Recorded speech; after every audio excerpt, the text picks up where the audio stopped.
You're listening to the Out of Bounds Show podcast, powered by Tito's Handmade Vodka. Try a Tito's Handmade Margarita today. Here's Pickens Jackson. Are you ready?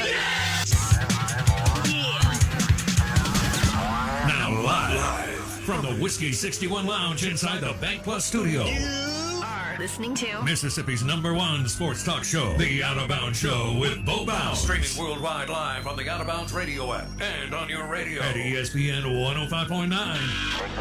The Zone. Out of Bounds, ESPN 105.9 The Zone. Hour number 2, live and local in the Bank Plus studio and streaming worldwide on the Out of Bounds radio app. Wherever you may be listening, we appreciate you joining the show. Great discussion in the first hour talking SEC tournament, and we're going to keep that up as we go back to Hoover. But this time we're going to talk to Brad Henderson at Hindu Reb on Twitter. He is the color analyst for Ole Miss baseball, and he called the game last night as Ole Miss won 7-4 over Auburn, probably solidifying their host opportunity as a top 16 seed and definitely giving them a chance to face at least 2 more games in the SEC tournament. They'll play Vanderbilt tonight. Again, that game starting somewhere around 8 to 8:30. We welcome in Brad on the Modelo guest line. So, Hindu, first time back in Hoover since you were a player. How was last night?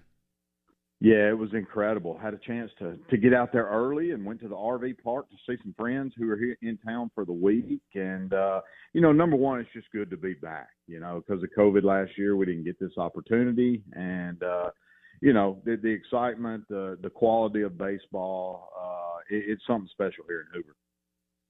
No doubt. Having that many teams, I mean, as we've always kind of joked, it's Omaha South when the SEC tournament is played, because as the D1 baseball will tell you, there's about 11 of them that could be in Omaha or playing in Hoover right now. So pretty awesome. Real quick, Brad, give us the synopsis. Why was Doug Nikhazy the choice last night, and why was it the right choice for Mike Bianco? Well, I think number one, it was Doug's choice. They went to Doug to make sure he felt okay. It was his bullpen day anyway. But anytime you ask Doug Nikhazy if he wants the ball, he's going to tell you yes. And the second part of that is you came here to win ball games. You came here to win a tournament, and so you run your best guy out there. We saw several teams do that yesterday. It's just kind of always been that way for the most part. Now, I understand teams that have already locked up, especially the top 8 national seeds, they may not throw that, as I don't think we'll see Leiter or Kumar tonight. But you came here to win ball games. You came here to win a tournament, so we threw our best guy and got exactly what we needed from Doug, and then the offense on the back end kind of picked him up. But, we wanted to obviously get through the single elimination round, which we did, and we move on. There you go. That's right. We're talking to Brad Henderson, Ole Miss baseball color analyst on the Modelo guest line. You can follow him on Twitter at Hindu Reb. He is calling his first SEC tournament as the color commentator for Ole Miss baseball, and I'm sure, as Brad said, it's just an opportunity to be back in Hoover and be a part of the fun is exciting. So let's look ahead. Ole Miss obviously put together a performance. I think the majority of people felt like Ole Miss should win last night. I know that doesn't always work out that way, a la Alabama and South Carolina, but especially once Nikhazy was announced, I think most people thought Ole Miss would put together a performance to get past an Auburn team that they swept early in the year. Now you take on Vanderbilt. It's not rocker or lighter, but it is a Vanderbilt club that is still talented, 1 through 9 at the plate, and has good pitching. What is the approach for Ole Miss? Who's starting for the Rebels, and what are the thoughts as you play a team that Ole Miss took 2 out of 3 of not 3 weeks ago? Yeah, I think Derek Diamond will get the start. That hasn't been that hasn't been confirmed, but that's kind of the feeling we got as we left the field late last night. And obviously we'll need Derek to be as good as Derek can be. It's a really, really good Vanderbilt team, and they can really swing it 1 through 9. And we're going to see an arm, we think, in Christian Little, who was kind of their midweek starter. He's a real young guy, came in early out of high school. I think he still may be 17 years old, but he's going to be a first-rounder one day. He's got a live arm, hard thrower. But, that series a few weeks ago has got to give Ole Miss a lot of confidence. Obviously, Game 1, Doug threw a gem. Game 2, Leiter threw a gem. And then Game 3, it was just kind of a slugfest. So I kind of hope that's what we get into again. This offense we've leaned heavily on, especially in Games 2 and 3 during weekend series. So it was good to see them swing it well last night. We didn't swing it well in Athens. We're still fortunate to get 2 there. But I think they're going to have to kind of ride that horse through this tournament from here on out, barring any, gems from starting pitching. Brad Henderson on the Modelo guest line. You can follow him at Hindu Reb on Twitter, talking Ole Miss Rebels baseball. So Diamond today, and then you're either playing the winner or loser of the Arkansas and Georgia matchup. So 2 teams that you're familiar with. So unlike Mississippi State, who potentially plays Florida, they'll play Florida today, but could play Tennessee tomorrow. 2 teams they did not play in the regular season. Ole Miss has a side of the bracket where they are quite familiar with those 3 teams. What did you see from the offense last night that you think projects well to regional play? Obviously, Jacob Gonzalez still hitting the ball pretty well. Justin Bench with an incredible weird play, what looked like a home run turned into a hustle home run. But it felt like Ole Miss kept the offensive pressure on Auburn for the most part every inning. What did you see from the Rebels at the plate? Well, I think the thing that stood out to me the most was, the young guys not being overwhelmed by the situation. Obviously, big ballpark, big crowd, a lot on the line in this tournament. And when they flipped the lights on, these guys performed. And you just didn't know if the nerves would get to them being in this environment. I looked out last night, and I think Tim, I think Justin and Kevin Graham were really the only 3 that had ever been to Hoover in that lineup. And, we got production from T.J. McCants. You mentioned Jacob Gonzalez. Hayden Dunhurst had a huge home run. So that was really the thing that stood out, was how would those guys perform in their first postseason with Ole Miss. But, really from the first inning on, they swung it well. We scuffled a little bit in those middle innings, but we gave Doug a big enough cushion early to withhold kind of a late Auburn run. And then obviously Hayden again with that big 2-run homer in the 7th kind of put it away. But I just thought that the way they handled the spotlight last night, it's an intimidating ballpark. It's an intimidating crowd. Obviously, Auburn had quite a few fans there, being from the home state, and they've done it all year. This offense has been consistent. They led the SEC in hitting, so that was a good sign for me that these younger guys jumped right in and just continued really to do what they've done all season. Yeah, I thought it was the answer. Because that Auburn inning where they scored so many runs was really weird. It wasn't, a lot of times when we see big innings, it's, you're getting some hits and you're getting a lot of, just meat on the ball. But it just felt like Ole Miss was able to kind of hold on, ready the storm, so to speak, and then rebound. And obviously that home run sealed the deal, 7-4. Ole Miss picks up the victory over Auburn and now faces Vanderbilt in at least one more game. Brad, your thoughts real quick. We've got about 60 seconds. Your thoughts on the idea that the SEC tournament is bad for regional play, that if you go too deep, it can hurt you?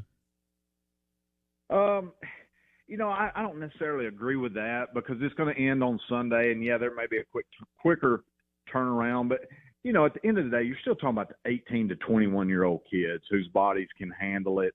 But also it can help the resume. There's a lot of teams still playing in this, fighting for postseason. There's a lot of teams playing in this, trying to get a regional bid. There's a lot of teams playing possibly for a top 8 seed. So there's a lot to play for in this tournament, and it's fun to watch because it still means something.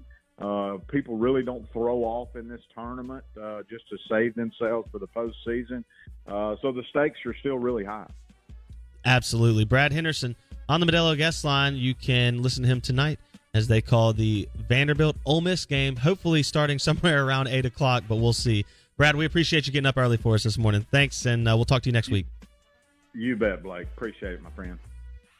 That was Brad Henderson at Hindu Reb on Twitter. You can follow him and catch all your Ole Miss baseball on Twitter with Brad Henderson.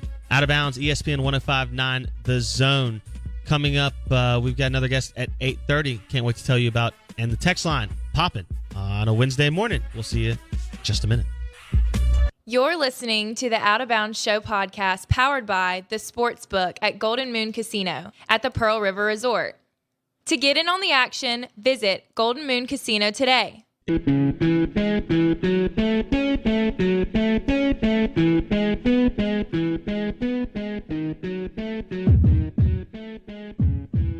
Out of Bounds, ESPN 105.9 The Zone, live in the Bank Plus studio. Appreciate you listening. Blake Scott filling in for the incomparable Bo Bounds. Want to tell you about an awesome new partner on the show. Something pretty cool, pretty unique. I think something that you're going to want to take advantage of. Breezy Oaks Ranch. That's right, Breezy Oaks Ranch. Mississippi raised Wagyu beef and heritage pork. Premium Wagyu steaks, fillets, ribeyes, New York strips, porterhouse, whatever you want. I'll cut the whole cow up for you. Premium Wagyu beef raised right here in Vaden, Mississippi. Premium heritage pork right here in Canton, Mississippi. Shipped anywhere in the state. They've got one-day shipping. You can check them out on breezyoaksranch.com. You're going to want to get it. They've got these incredible boxes that they put together. It's got like 2 fillets, 2 ribeyes, 2 strips, some sausage, some pork chops. All kinds of different concoctions. It's basically the perfect Memorial Day, July 4th, whatever it might be, whatever your event you might be doing, whatever barbecue grilling event you might have going on. Why don't you take it up a notch? Why don't you step outside your comfort zone? Be the boss that you can be. Impress everybody that's coming to your party. Get you some meat from breezyoaksranch.com. Melt in your mouth. Akaushi red Wagyu raised right here in Mississippi. Incredible process. Check them out. breezyoaksranch.com. breezyoaksranch.com. And you can pick up some of the best Wagyu beef anywhere in the world. You can pick it up right here. It's raised right in Mississippi. They'll ship it right to your door. breezyoaksranch.com. Been talking SEC baseball and the SEC baseball tournament. If you want to weigh in, your thoughts on whether State or Ole Miss can pick up a W today in the first of the double elimination round here on a Wednesday. We want to hear from you. The Mississippi Ag John Deere Tractor text line, 601-885-3776. Weigh in. The best text of the day is walking out with a prize. Why? Because I can. And that's the beauty of the Out of Bounds Show. We make it fun to listen to radio, and that's what it's all about. Speaking of fun, I want to talk a little football here before we get back into some other topics in the rest of the show. But, man, we've had this whole lingering kind of conference realignment shadow hanging over college football. Here's the issue. The playoff system is great, but it's broken, right? 4 spots for 5 power conferences. That doesn't make sense. Anybody with half a brain can understand that 4 spots for 5 power conferences, someone's always left out, right? No matter how you break up the pie. So we have that issue. We also have an issue of an imbalance of power. Now, we've been aware that the SEC has been elite. SEC draft numbers, SEC win numbers outside of conference, just the amount of talent coming out of the conference, the amount of national titles won by the conference over the last 20 years. We have operated, arguably since 2004, 5, 6, we have operated under the umbrella of the SEC is clear and far away the power conference. Now, right behind that, we've kind of had some shifting and some rotation. I think depending on the bubble of years that you look at over the last 20, the Big Ten, the ACC, have kind of gone back and forth and seesawed a bit at that number 2 position. The Big 12 maybe has made a run at it a time or two, but for all intents and purposes, they really have never been the second best conference. And then the Pac-12 might as well not exist. Outside of 2 runs by Oregon, in which they lost to Cam Newton and the Auburn Tigers in 2010, And then again, they lost to Ohio State and Cardell Jones. I think that was 2014 or 15. 2014, if I'm not mistaken. Outside of those two runs, nobody else in the Pac-12 has mattered. USC had a nice little 4-year stint in the early 2000s. That fell apart. So the Pac-12 has been non-existent. So you have an imbalance of power, right? And I think it's going to lead to a massive seismic shift. I think you're going to see a consolidation of the Pac-12, the Big 12, and the other three power conferences will move some pieces around. I don't believe anything leaves the SEC. I don't think that'll ever happen. What could happen, though, is the 4 16-team mega conferences. And the question is, who gets added to the SEC? Who gets added to the Big Ten, to the ACC? But more importantly, how does that affect that transition as the Pac-12 and the Big 12, I think, are going to have to somewhat merge, but that's going to require some consolidation as well. And do the Big Ten, ACC, SEC poach not only potentially out of the Pac-12, but out of the Big 12 or even out of each other? Would we see an ACC team head to the SEC? Could we see that type of transition? Could we see ACC Big Ten? We've already seen that before, but could we see it again? And what does that look like? How does that power structure get shifted? And does it allow a team like Mississippi State, Ole Miss, a better opportunity to win? Well, I think here's what happens, and here's why it does. With conference realignment comes playoff expansion. With playoff expansion comes more opportunities to sit down at the table. It means instead of 4 teams that are 12-0, 11-1, you have 8 teams, and you got 2 or 3 that are 10-2, perhaps maybe some that are even 9-3. Now all of a sudden the door is open. Now all of a sudden you can make the playoff as a 5, 6, 7, 8 seed. And once you're at the table, hey, I mean, those ribs are up for grabs. Whoever can get them gets them. All you got to do is get a seat at the table. And so I think conference realignment opens up the opportunity. We already know the playoff is expanding, but conference realignment allows a better avenue. And I think it also allows this. I think it also creates an opportunity, a moment in time, for the SEC to change the way they handle their business when it comes to divisions. Because expansion will require another footprint. And we already know that it doesn't make sense that Missouri is in the East and Texas A&M is in the West, and they're essentially geographically on top of each other. Doesn't make sense. So will conference realignment open up the opportunity for State and Ole Miss to finally shake the weight of Alabama, Auburn, LSU, A&M every single year, year in and year out? I think it's an incredible opportunity for State and Ole Miss. I think conference realignment opens the door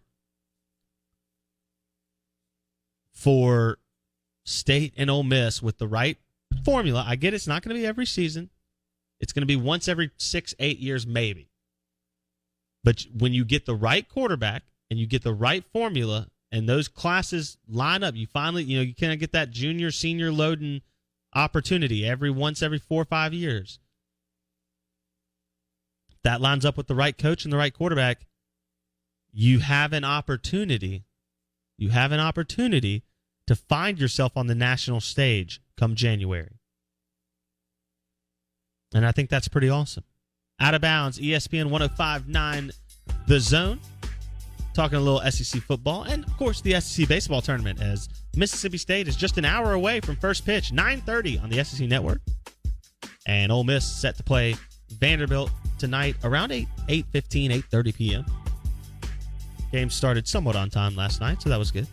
Dogs and Gators, Rebs and Commodores on the SEC Network. A couple games sandwiched in between as well. You're listening to the Out of Bounds Show, ESPN 105.9 The Zone, brought to you by Breezy Oaks Ranch. That's right, breezyoaksranch.com. Check them out, breezyoaksranch.com. They ship premium Wagyu beef and heritage pork straight to your door, anywhere in the state of Mississippi. They'll ship to you Mississippi-raised Wagyu beef and heritage pork. You're going to want to check it out. BreezyOaksRanch.com. Coming up on the other side, Mike Detillier. The Out of Bounds Show podcast is brought to you by Live Oaks Golf Club and Roosevelt's at Live Oaks. Whether you're in the mood for a hot lunch or you want to go play a quick 18 with a cold beer, the only choice is Live Oaks Golf Club and Roosevelt at Live Oaks on Highway 49 North.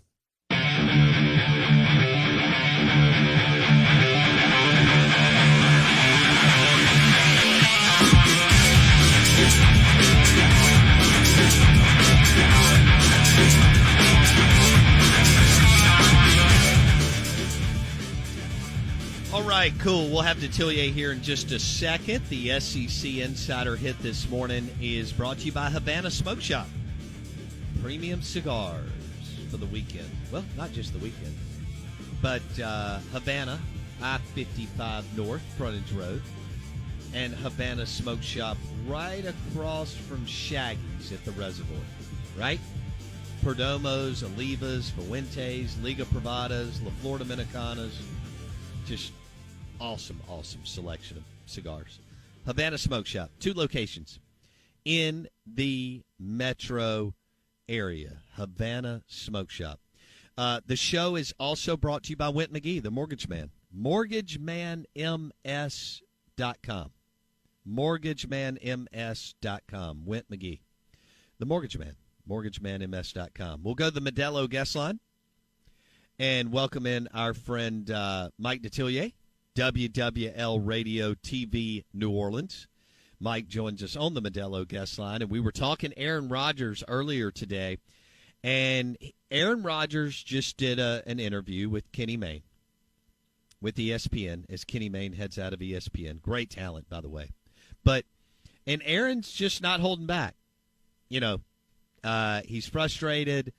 And it doesn't look like they're going to be able to put this thing back together. Maybe, but post-June 1, you can do a little bit more than you can do prior to June 1 as far as moving players and so on. And so Mike's an NFL insider. We'll get what Mike has to say about this as far as if he does move, could it be the Broncos, the Dolphins, the Raiders, which I think will be an absolute S show with John Gruden's ego. But anyway, Mike Detillier on the Out of Bounds show. Mike, it doesn't look like Aaron Rodgers is budging on that. He's ticked off and he's frustrated. And this is kind of continues to develop. It's week to week. What do you think happens in June or July with Aaron Rodgers and the Packers?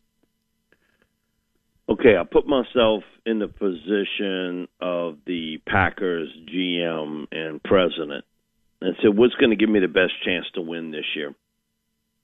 Is it with Jordan Love at quarterback, Blake Bortles at quarterback, or do I try to do everything I can to bring Aaron Rodgers back? Okay, it's simple. Do you want to be part of the crew that sent Aaron Rodgers off somewhere and your team struggles, and you've already had your star receiver say, and listen, if Aaron's not here, that I would think long and hard about re-signing with this team. Okay, you're already feeling the aftershocks of all this. You've got a spoiled fan base. Okay, you've went from Brett Favre to Aaron Rodgers. Yes. Really good quarterback play for a long period of time. You understand what you have with Jordan Love. He's a developmental player at best at this stage. And I'm doing everything I can to bring him back. The optics tell you they can't piece it together. But the reality is you have no choice but to try to piece something together that would have Aaron come back in Green Bay. You can be arrogant about it and say, I'll deal him off. I'll show you.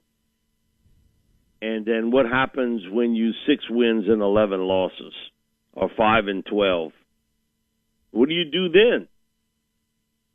You're not going to have a happy camp fan base, and they aren't happy now.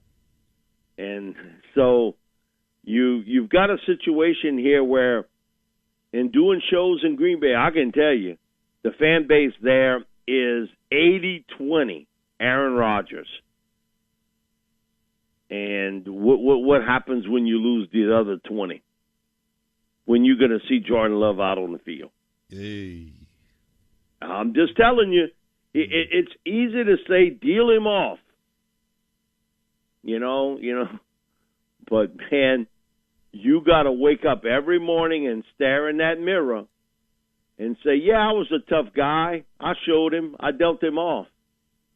And then guess what? The reality is you have to face tomorrow without him on a team that's not going anywhere without him at quarterback. No. That's you're not a great winning point. nothing with Jordan Love or Blake Bortles. Nothing. No. All right, so if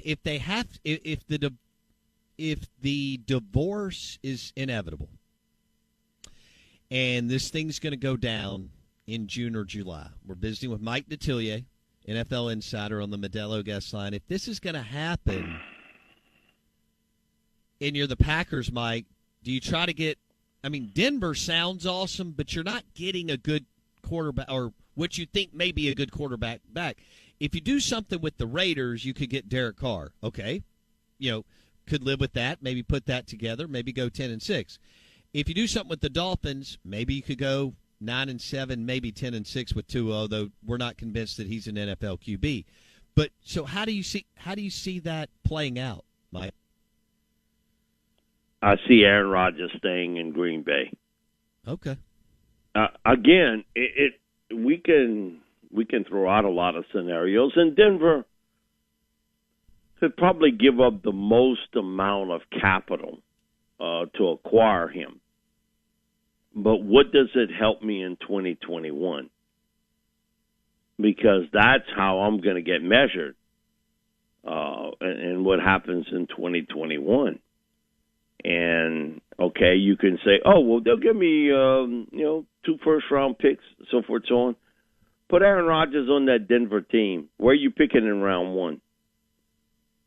You're not picking in the top 10 or top 15 or top 20. No. Denver is going to be a playoff team. So you got to be smart enough if you decide, okay, enough's enough, I got to deal him. If you deal him off to a team that's just a quarterback piece away, you're not getting high draft choices for him. You might say, well, I got a first-round pick. Yeah, I'm picking 23rd. Or I'm picking 27th or whatever. So there's a lot to put on the scale here when you look at it.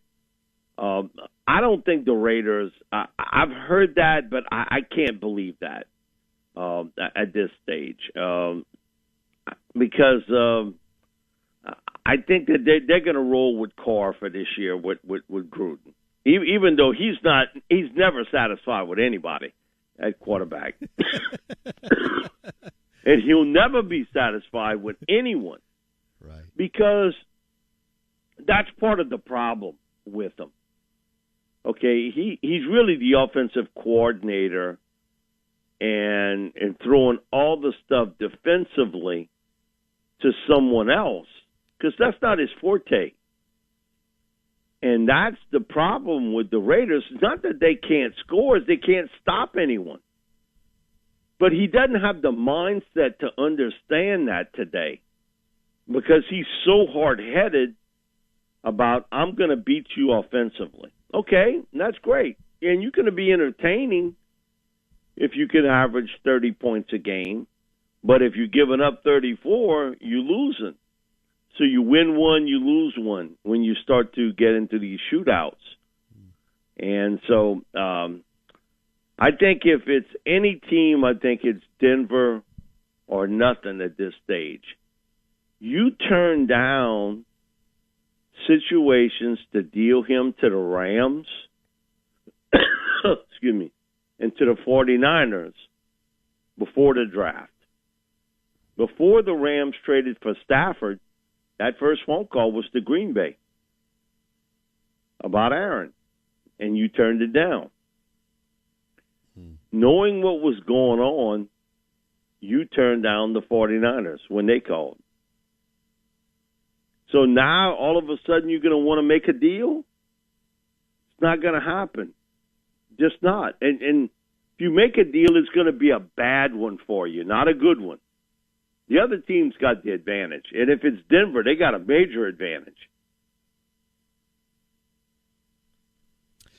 Mike Detillier, WWL Radio TV New Orleans. He joins us on the Modelo guest line. You're listening to the Out of Bounds show. So one of the biggest stars in the league is unhappy, and he is downright ticked, and we'll see what happens. Now, Mike seems to believe that they're going to go one more year, and then they'll divorce, and then, they'll figure it out after that, because they know that Jordan Love can't play either ever or right now, and that, as Mike said, the only chance they have to do anything this year is to win 10-plus games is with Aaron Rodgers.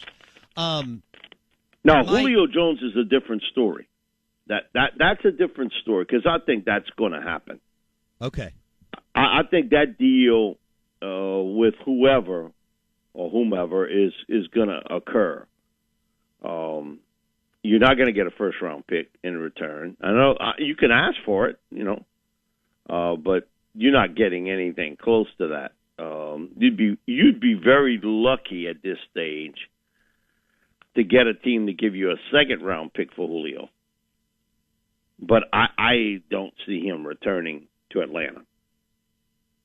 I think that deal is good. I think that's a much more likelier situation than the Aaron Rodgers, because you got to find the right team to deal him off, because of there's some finances involved, but it has to be kind of, if I'm Atlanta, I'm trying to get him out of the NFC, and I'll try to deal him to an AFC team. Man, if I'm the Tennessee Titans and I've got Brown and I got Derrick Henry, and if I feel as though defensively I'm pretty good, man, Julio becomes a major player for me. He gives me a guy that Ryan Tannehill can go to, especially red zone, short yardage situations, to put points on the board, and to get that safety out of the box because of Derrick Henry. If I can get Julio out there, and maybe I can piece something together and say give him a third-round pick and another pick maybe the following year, I do it, because the AFC, to me, has become the much tougher conference to win. And I get a weapon like Julio Jones that I can put opposite A.J. Brown. And man, I got me something now.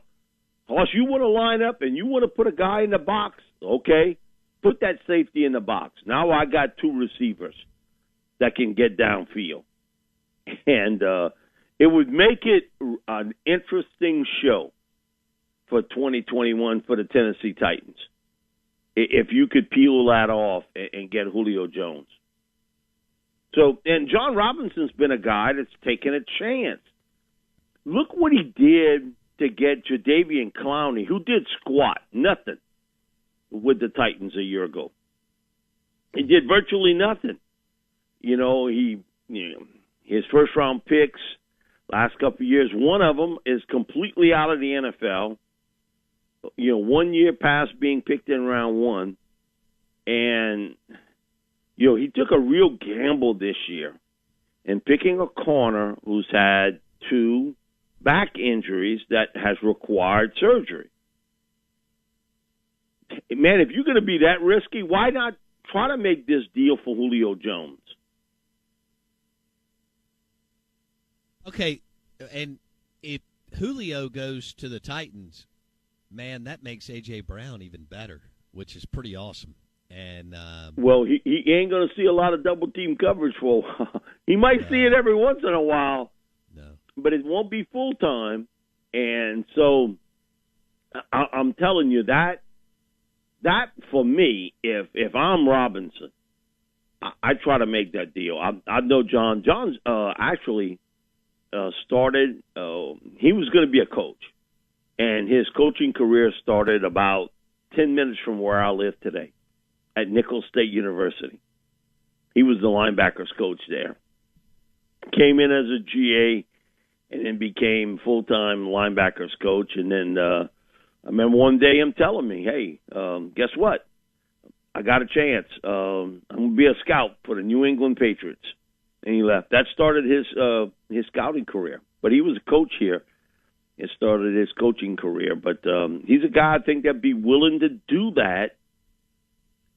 And you put a big piece receiver opposite Brown. And, again, what it does, a little bit of football chess here, most teams, when they're going to play the Titans, that safety's up on the line of scrimmage because of Derrick Henry. It not only helps A.J. Brown, it helps Derrick Henry. Mm-hmm. Because now you've got to be able to maneuver coverage-wise to cover both of them. And you can't do that with that safety right up on the line of scrimmage. It opens up their offense tremendously if you can do it. And they have enough cap space that they can make it work. Again, it's compensation, and I think Terry, I know he's asking for a first, but you're not going to get that. And you'd be lucky to get a second today for Julio. Just because of age, you've had some injuries, cap. But if you could piece something together where you would give him a third this year, a third in 2022, and a future pick, I think that's doable at this stage. Because you know what? They don't want to hear it anymore. And now with kind of the situation yesterday with, Shannon Sharp calling him up and him saying, I'm out of here and that sort of thing, how much longer do you want to roll with this? And after June 1st, you can kind of divert a little bit of that salary cap money. So I think that's a much more doable situation. He does have a very good relationship also with Bill Belichick. And why I say that is because of the fact he worked for the Patriots for a long time before he went to Tampa Bay as I think he was the assistant college director of scouting. But he does have a connection with Bill, having worked there for a long period of time. And again, that would work for me also. You can understand him on that team with Cam Newton. But I think the Falcons will deal him and try to deal him out of the NFC. And I think the two most likeliest places would, one, be Tennessee and then New England. Terry has worked for the Saints for a long period of time. The one team the Saints have had a lot of dealings with throughout the years has been the New England Patriots. They've made a number of deals with the Patriots. Why, I don't know, but they have. Mike Detillier, WWL Radio TV New Orleans on the Modelo guest line. Interesting on Aaron Rodgers and Julio Jones. All right, Mike, let's switch gears. I got about 3 minutes here. Paul Manieri, LSU baseball coach. What a week to discuss this after SEC Network dropped the Skip Bertman doc. But Manieri, is he now going to stay at LSU, or is he going to retire at the end of the year? What's going to play out in Baton Rouge with Paul Manieri, LSU's baseball coach? The beginning of each year, I write a little column on what I think will happen. And one of the things I felt from talking to the powers that be was that I think I've always felt this was going to be Paul's last year, and he would retire. And so I that's where I think it'll go out. You saw his emotional sort of talk after winning his 1500th game. He was very emotional about that. And so my own feeling, it was back in December when I wrote the article, and it is today, that Paul will walk away from the game. And you know, he did it's tough. Smoke Laval, he just burned up, you know, following Skip. You know, that's some big moccasins to feel. Sure. And Paul's done a really good job the last couple of years, though. You can see that there's been some disconnect here. And I think for Paul, he gets it too. And Scott Woodard made a comment that, you know, him and I were joking around, and I asked him about, you know, coming to LSU, and he said, well, I'm not here to give extensions. I'm here to put the black hat on. I got exactly what he meant. He's there because LSU knew that they were going to have to make some tough decisions with coaches. And, you know, with Nicky Fargas leaving, bringing in Kim Mulkey, he did give the extension to Ogeron that he was part of. And, you know, who knows Will Wade? You know, when you got the FBI and the NCAA up your keister, you know, who knows what happens on that end. But, and, you know, Dede Bro was another one. Long-time employee, great gymnast coach all those years. And, you know, Dede just had enough of it and walked away, retired. And I sort of think the same thing will happen with Paul. I think he knows it's at the end. And I think Paul won't be going long.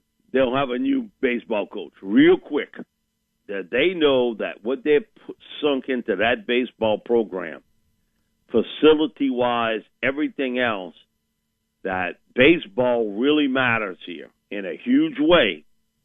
And they're going to go out and try to get them the best coach they can get their hands on.